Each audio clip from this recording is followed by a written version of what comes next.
عباد الله، إننا بحاجة إلى أن نتأمل حقيقة الدنيا. هل يصح أن نعيش لها؟ وهل نحن مخلوقون لها أم هي مخلوقة لنا؟ وإذا رأيت تنازع الناس عليها ومسارعتهم إليها، والحقيقة أنها قد نعتت نفسها وتكشفت عن مساويها. أي أخي، أتريد أن تعرف حقيقتها؟ حقيقة أهلها سباع ضارية وذئاب عاوية. حقيقة أهلها مع اندراس العلم وذهاب أهله يهر بعضها على بعض. حقيقة أهلها نعم معقلة وأخرى مهملة قد أضلت عقولها وركبت مجهولها. حقيقتهم سروح عاهة بواد وعد ليس لها راع يقيمها ولا مسيم يسيمها. سلكت بهم الدنيا العم وأخذت بأبصارهم عن منال الهدى، فتاهوا في حيرتها وغرقوا في نعمتها واتخذوها ربا فلعبت بهم ولعبوا بها ونسوا ما وراءها. وعند السكرات وحلول الغمرات تتجلى الحقائق ظاهرات لهذا الراحل عن الدنيا. ما الذي يقوله؟ حتى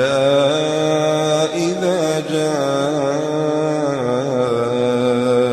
أحدهم الموت قال رب ارجعون لعلي